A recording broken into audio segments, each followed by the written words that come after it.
You see all this garbage? These look like golf clubs. No, they don't. I don't know. Are you looking? Am I sharing my screen? These don't look like golf clubs. They maybe used to be golf clubs. These are clubs our students bring in. So it's pretty shocking to see this when someone comes in and they want to play better, and you have a 7-iron with no grooves, That iron totally is smooth face. incredible. See a 975J driver. That's pretty good. I'm a big fan of the 76-degree wedge. How many of those do you have in your bag? I need one. Anything that says Founders Club. And then you've got a Sasquatch driver. Nike doesn't make clubs anymore.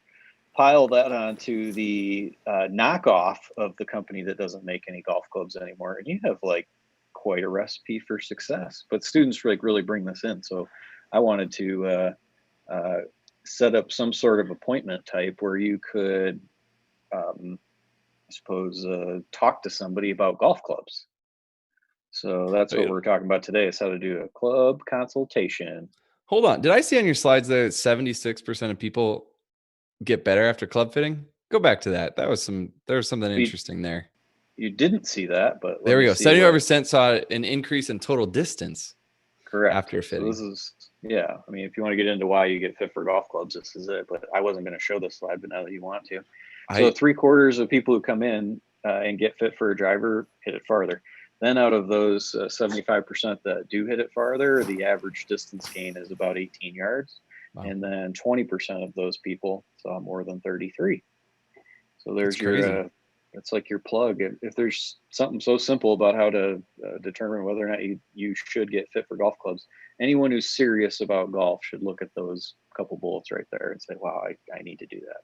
And then it's a cheap investment. Like the product itself is not cheap. It's cool to do a professional fitting with someone, which you can do in person. And we're getting open in most of our locations and people can do that. But if you're serious about golf and you don't take club fitting somewhat serious, you're just holding yourself back. And that's really all we do for club fitting anyway, is try to go into the appointment with the idea that we're not actually going to sell you a thing.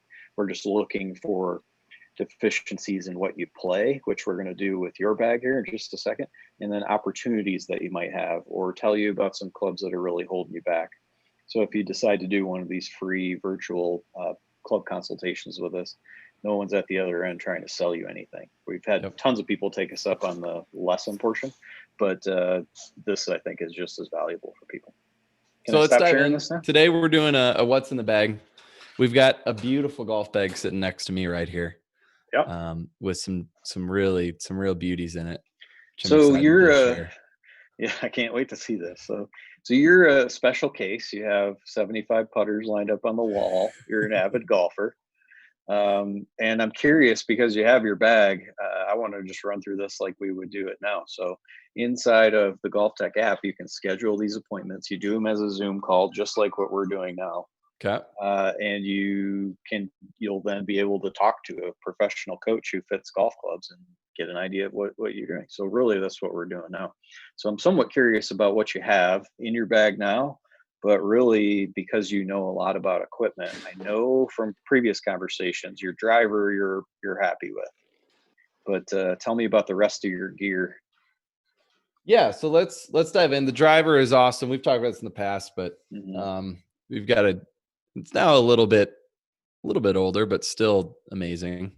Yeah. Got the ping, and then I have TPT golf shaft. This is the greatest shaft that I've ever played.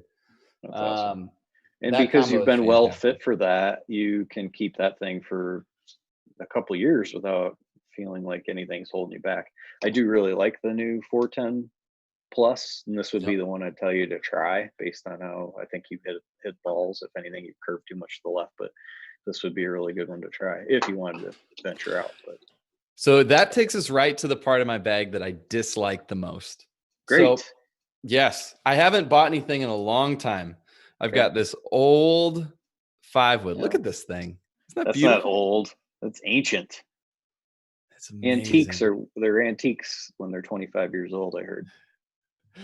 Oh, it might be an antique. So 18.5-degree 5-wood. Was not fit for this. I've just played it for a long time. And I do not like fairway woods in general.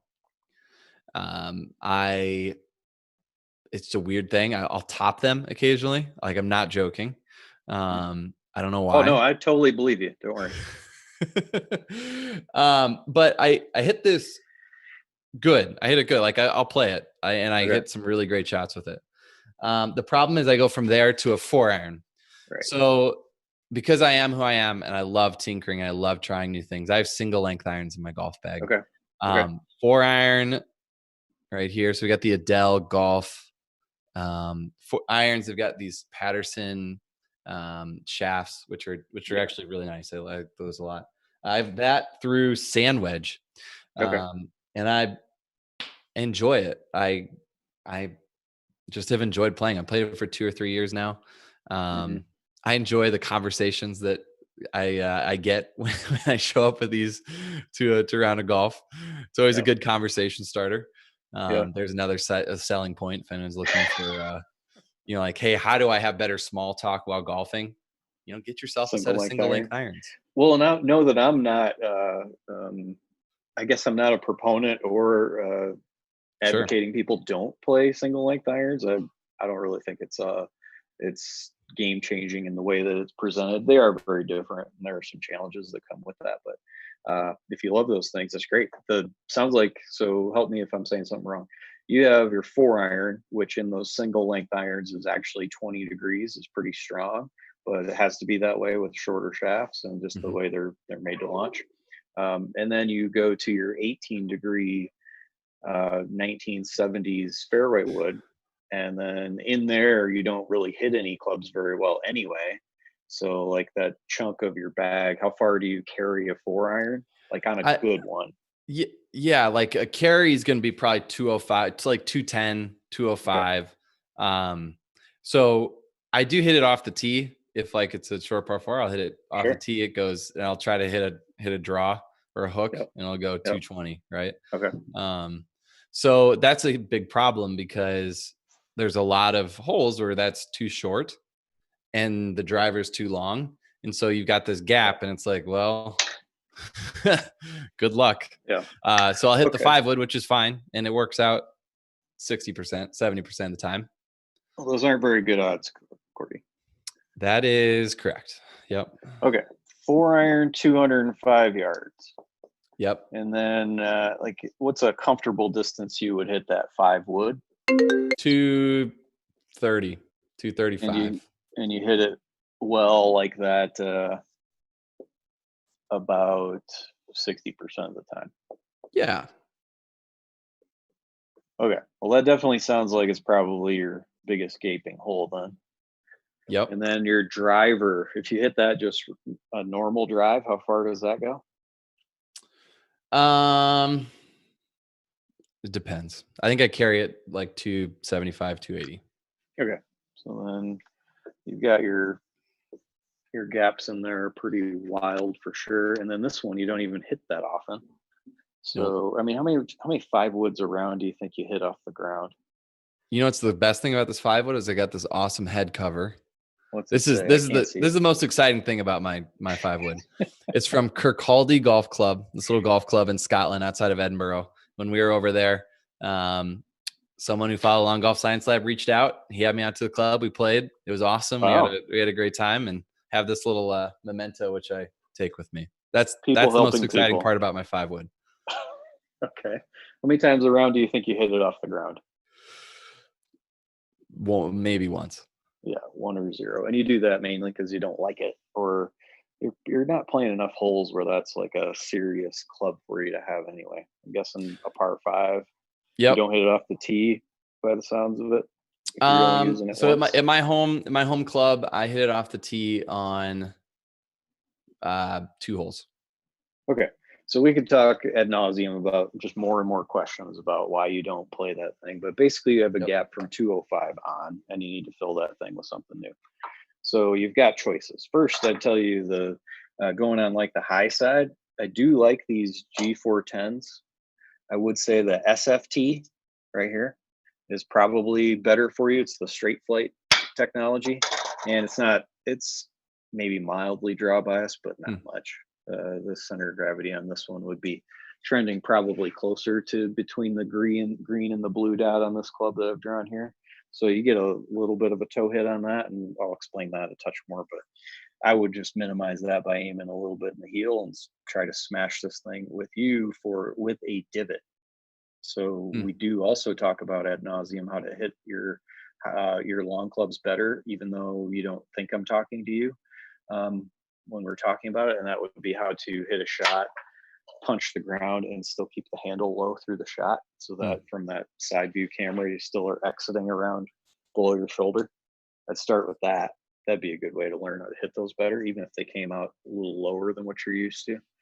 So you could try this is the 16 degree G410 SFT. That'd be an interesting one to try. You might be able to knock that thing out there 260, 270 if you have. What are the different ping? The SFT is one. What are the different models there with the the LST is a little smaller head, and it's going to spin less, which for you, you're not really looking to maximize how far you can hit this thing. So I'd tell you probably adding some spin with that other model would be beneficial. Now, if you really, really like a tiny club head, this would be better. And I don't mean this as it's tiny. It's just significantly smaller than the SFT.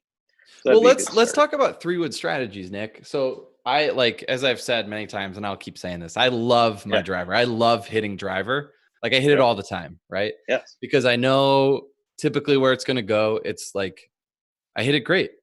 Yeah. I'll hit it on holes that are tight because it's probably the club's going to go straightest. So even if I get a 3-wood that I like, why would I hit the 3-wood when I have this driver that I think is great, and I'm really confident in it? At that point, I wouldn't. I'd try to play golf like Rory McIlroy if that's how you're feeling, and those are the results you get. And then you're tracking your game well enough to know if that's holds water or not. You could take one of these cool 3-woods out and play a couple of rounds of golf with this and your driver, and alternate front 9, back 9, only hitting this off the tee. Yep. So the front 9, next time you play, hit this 16 degree 3-wood and see how you score and where the balls end up. And then play the back 9 with your driver like usual, and then alternate that the next time you play. There's some diversity in there that makes it fun. And then you would have some objective data to really know if your hypothesis is true. But I have no doubt you hit your driver straighter. First, that ping driver is awesome. And then the MOI of that is so high that that's the most forgiving club really you might have in your bag, even though it's the longest and potentially hardest to hit. So I see no problem with that. Do you think too many people hit a 3-wood when they should hit a driver because they're trying to be safe, or they're trying to do that? Maybe if you're trying to be strategic on how far you hit it, then that's fine. If your skill set is just not there to be able to manage your driver well, so you hit a lot of 3-woods, then I'd say you have a motor program or a skill problem that can be addressed. It's not magic that PGA Tour players hit a lot of fairways and drive it far. People can learn how to do that. You don't have to grab your 3-wood. It's a decent band-aid because it does spin more. It's going to minimize the distance offline because it's not going as far, but you are sacrificing how far it can go. Your mishits aren't as good. Your MOIs on your 3-wood are not as strong. So in some ways it's better, in some ways it's not helping at all. So I could see that being a pretty big myth on for someone watching this, that they think I need to hit the fairway, I should hit my 3-wood. I wouldn't say that's necessarily true.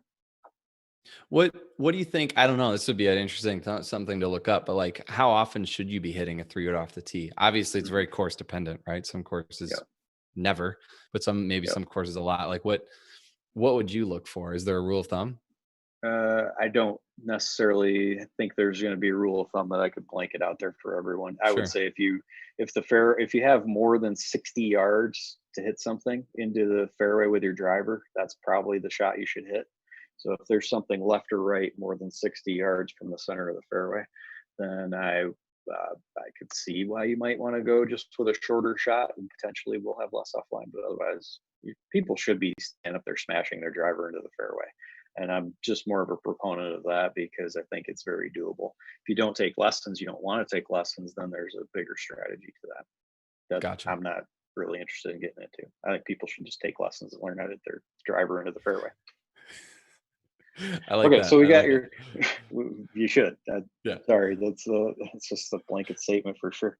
So then I would say trying those, and I just picked those out because there's some diversity in what it is. You like your pink driver. Yep. You'd have about the same look. You could pop a similar shaft in there performance wise. And that would help you roll with that. The next part though, if you do overdraw, I grabbed a different one to draw. You have other options though, because that's certainly not your defining one. I really like these super hybrids from Callaway. So they're built like drivers in that they have the jailbreak tech in there. They are trying to make the face very fast, so the ball does go very far. And it's a combination of a size between like a hybrid and a fairway wood. So it's interesting. So this one has 17 degrees aloft. I'd probably recommend you try this as if you wanted to tinker around with something to replace your old G5 wood. Yeah. The other aspect of this that's important, I think, that sometimes is overlooked in your club fitting piece is just the hosel itself. This has some adjustability up to where you can add a couple of degrees aloft and you can take one away too. So you can really get this to be a pretty strong like 4 wood, and they go far. Like this is a rocket launcher. It's got your composite crown to it, and it is a good one to try out. I drew on this one though, because I think this is where a lot of people go wrong on their understanding of how these longer clubs work. So let me try to get this just in a way I can present it. So there's the top of the club. Can't see any lines. As I start turning this more, I'm going to try to show you what I drew on this without the reflection off that light.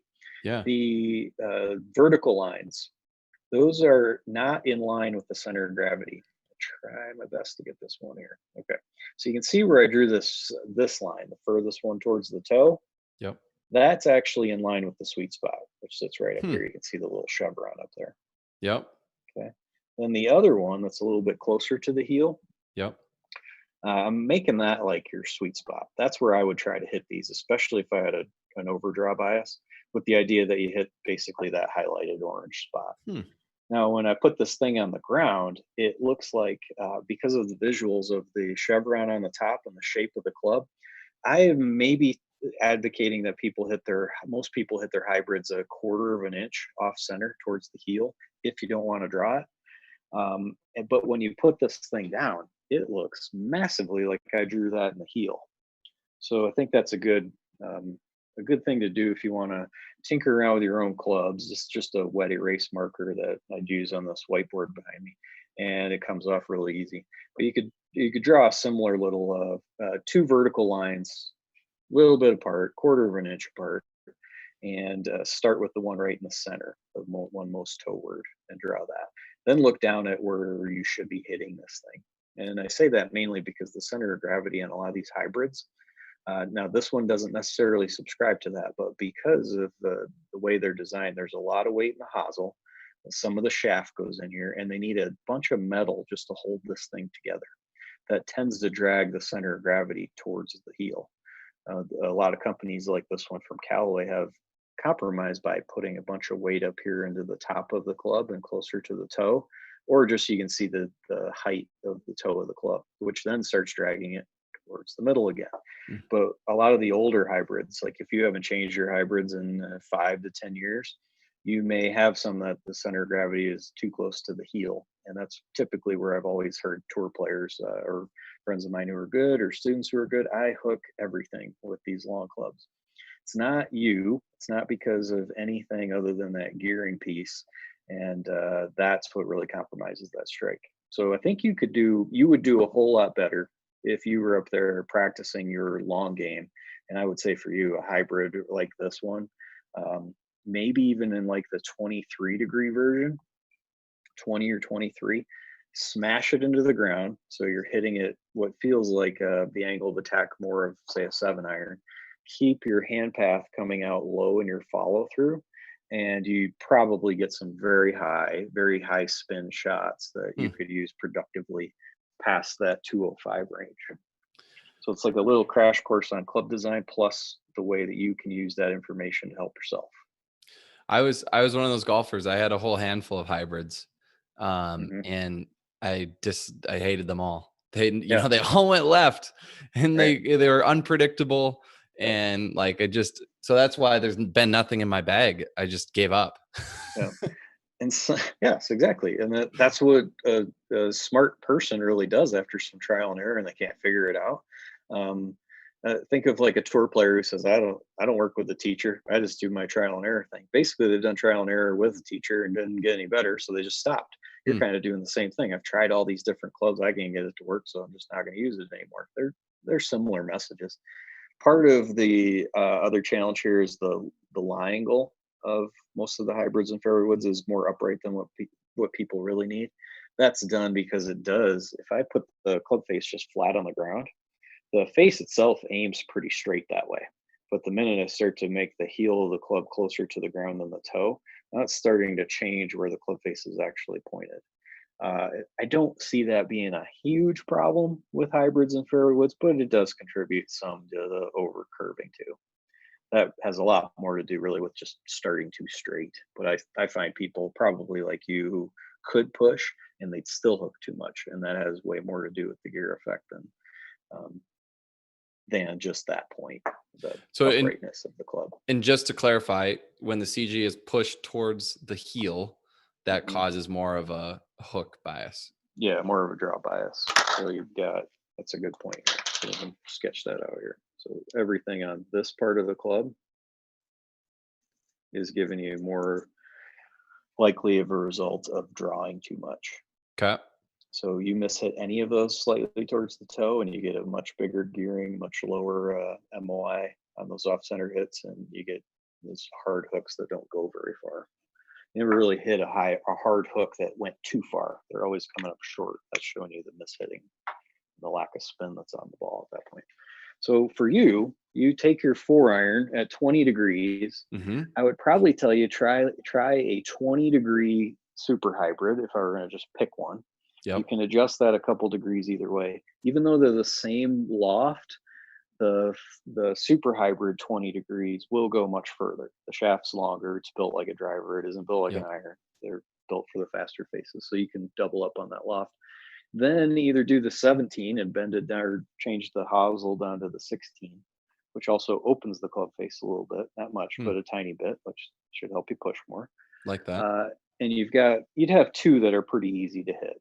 If you want to go down another road, you can certainly get into the hybrids that you've mentioned before, which are Why do you think this thing has been so popular? What's going on with this? I think it's super forgiving, and it's potentially the way that the tour player heads are being made. I don't know which head Rory's playing, but to speculate some of that, like Dustin Johnson, Rory McIlroy, a lot of the TaylorMade guys are playing this. I think they like being able to launch something really high, but that draw bias has always been a problem. So I'd speculate that what's really being done is that there's a little tiny hole up in their versions, and if not, they do it a different way, and they're pumping some glue, which adds some weight to that. Out here towards the toe, which then moves the center of gravity towards the toe, and now even a centered strike might give them a little bit of a fade bias. So I would hypothesize that. And then these things are just rocket launchers. Hybrids used to be built to go a yardage. I feel like most of them are trending towards they're just going to go far now. They're making the face is faster, always playing a little bit with the lofts. They've just become a weapon in that regard that didn't necessarily exist for a while. But supposedly they're playing that Sim Max hybrid, which I'm a big fan of too. I don't see a whole lot of draw bias in this, but I haven't measured it either. Yeah. So the other thing that I was thinking about was, what do you think about like the driving irons? Like I was hitting one of the Strixon ones the other day, getting some okay results, maybe not quite as high as I wanted it to go. Yeah. Or those are definitely really good for certain players. If you are nervous about the launch angle being too high when you hit, then those driving irons are pretty good. The center of gravity's not down as low on those. But you do get a lot less gearing on the mishit shots there as well. So I do like them, but they are harder to launch in the air. They aren't as forgiving. It's a challenge for me to say someone who's maybe even below like a 10 handicap should be pulling out one of those. Like even getting into, let me show you this chart I've got here. Yeah. This is how I would start with trying to hypothesize what sort of configuration you've got. Just have columns and rows here, and you find yourself on here. So if you know your club head speed with a 6-iron, which I'm guessing this is you, then I can go down this row and easily find what club configuration you should be playing, Cordie. See what I did there? Yeah. Can you just go one more over? Oh, yeah. Yeah, there we go. Perfect. This column. Yep. See what you saw what we did there?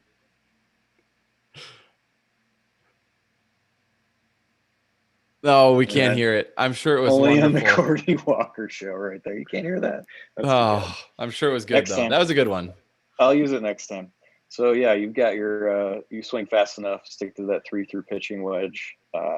Suggesting you probably do like a hybrid or iron as a 2, and then get right into your 3-wood. For you, because you dislike those clubs more, I'm actually probably treating you more like this.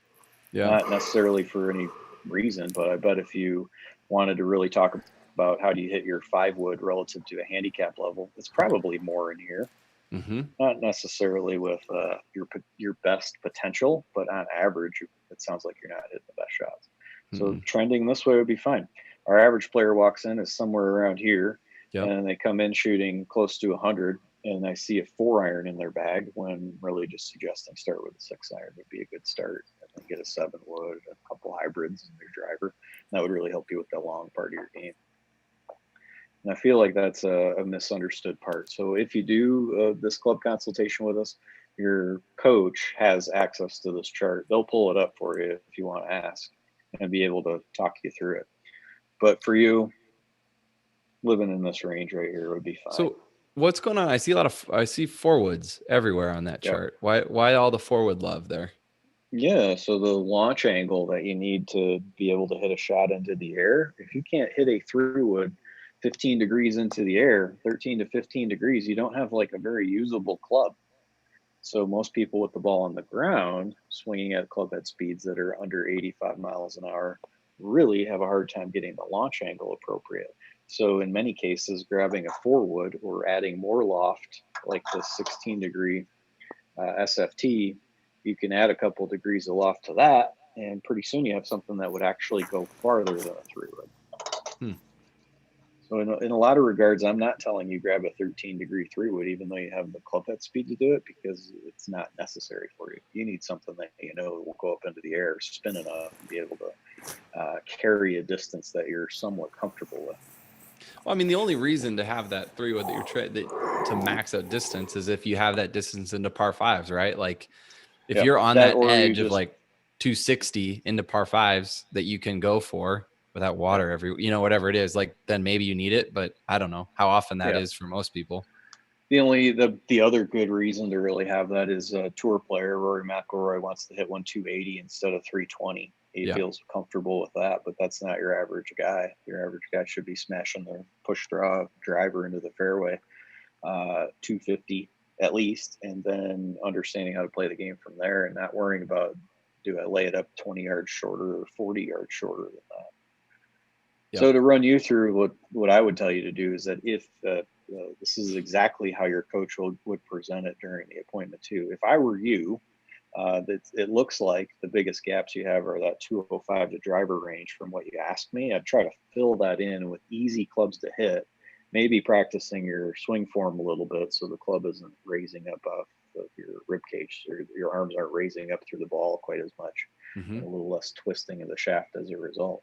And you'd have like that long part of your bag would be pretty well covered. You're a good golfer, so you've learned how to adapt to your game without that. And you may play a course for a shot over 205 really isn't even that significant to you. But if you do travel and you want your handicap to travel with you, that can be a good start. So maybe just trying one of those things, whatever it is. Whether those super hybrids look pretty cool. Yeah, you showed there. I like that one. I really like all of them. The Cobra Baffler I don't have in front of me here. The TaylorMade fairway woods look awesome. I don't think there's a bad vendor, and that goes to the story we've probably talked about 30 years ago. If you were trying to buy golf clubs, there might have only been one company that made anything you actually wanted to play. 20 years ago, 10 years ago, maybe. now you have some quality products from all of these vendors, and that's why we carry them. I'm able to test these things. I can make sure, by these things I mean the heads, measure the CG, the MOI, and know whether or not these products are actually good. And I can tell you through measuring them, it's not the OEM that matters so much as just getting fit for the club you're going to get. So making sure you have the loft right, making sure you know where the center of gravity as a consumer is actually something you should know, and our coaches can tell you, and helping you understand where to hit the ball in the club, because it's not always as easy as hitting it in the middle. Yep. Then for a driver, if you want something else to try, I still have this Orlamar Slice Killer. I think you should give it a shot. The offset's pretty minimal. It's only like 2 inches. Send it over to me. I think you'll love it. Go to FedEx and ship that to me, and I'll show you some really cool flight tracers. That would be fun. Let's do that. Okay, let me put this over here. Harvey, handle that. Harvey's ship that off. Put it in the mail. He's going to get his thumbs in action and go. So we've got that kind of thing, and then I think this gives you an opportunity. We do also, if you're looking at, can you still see my screen? I don't know if I can. The right, yep. The right part. So I got paused on a different. Let's try this one more time. Wrong PowerPoint. That's just fine. Our coaches also have access to a lot of the drawings that we've created based on where the center of gravity is on some of these golf clubs, to show you they're not all in the same place. So this goes a long way to understanding why a driver is more draw bias or fade bias than others, why some will spin more than others, and ultimately just why you do something different with each one of these drivers. And then we talk about what MOI means with everyone. So it's like a really good chance for, if you're a real nerd and you want to know something about clubs, I mean, giving you this free opportunity to do it. And it won't be free forever, because it is a service I think is worth being paid for. But right now, I think it's a great time for people who are interested in buying clubs, which is this time of the year, to learn something about what they should get. And at the end of this thing, no one's telling you got to go buy something. Just here's some information. Perfect. This is great. We got to dive back into the CG stuff more. Another show. I know we did it with Paul Wood, but I want to do it some more because I'm enjoying learning, and I think others are as well. So we'll put this on the calendar, folks. We'll come back to this. Well, I was hoping to do it today, but yesterday's show got rained out because they had that power outage here. Yeah. Right before we were about to go on. So sorry you missed that. But next week, this would be a good time to go through drivers. And sorry, I thought for some reason we'd even done this to some degree. Maybe we have, but I will say this is not something you can find on the internet. I've yet to find anyone who's actually talking about center of gravity and MOI and where it's at, and doing some sort of video discussion about it. Once in a while, you can find something written about it, but and this is super huge. Everything we talk on the show is not, it's made for golfers, and it's meant to be, this is stuff if you want to understand some heady, high level stuff about golf, that's what we're trying to give you. It isn't just for teachers. It isn't for club fitters. It's fine if they enjoy that, but it's stuff every golfer should know, but you can't find it everywhere. You know what else I want to do an episode on, Nick? Which is one of my topics I like talking about, is grips and grip size. Yeah. That's one of the most interesting things I think that nobody talks about enough. So for putters, or for I think for all clubs. Yeah. Okay. There's some studies, some things that I can share, and let's talk about that. We'll put that on the calendar too. Look at this. We're doing a really good job of just setting ourselves up for success. So folks are getting excited about future shows. This is how you do programming. We're just showing everything here today. Success or failure if they don't go well, but yeah, I'm going with your route. Sorry you can't hear that. I wish you could hear that today. That's really you're good. a little. I thought you had that. Oh well, next time. Next time. All right, Nick. Hey, we will. We'll see you back next week. Hope you have a good weekend. We're doing the match, right, on Tuesday? Oh yeah, we'll talk about the match. We'll look at some golf swings from that. I'm excited about that. That is Sunday. Gosh, golf 2 weekends in a row. Yep. What a treat. I know, you can't get that in any other live sports. $5. Peyton Manning wins. I think you got to take the team. So Peyton and Tiger. Peyton and Tiger. Okay. Whatever. Okay. All right, I'll take the other side. That's good. I'm in. Deal. Writing that down. Okay, let's not forget. So let's talk Tuesday about. Well, I'm sure you're actually making me watch golf, which I'm not always a big fan of, but I'm going to do it. I want to listen to the commentary. I'm going to not hear much of it, but if I find something weird, we're going to talk about that. And then just talk about maybe their swings if I can grab a good screenshot or two of that. Should I just tweet at you just random bets throughout the show? Yes. Or throughout the match? Okay. Yes. Follow us on Twitter to see what's happening. All right, everybody. We will see y'all next week. Thanks, Nick. Thanks, Cordie.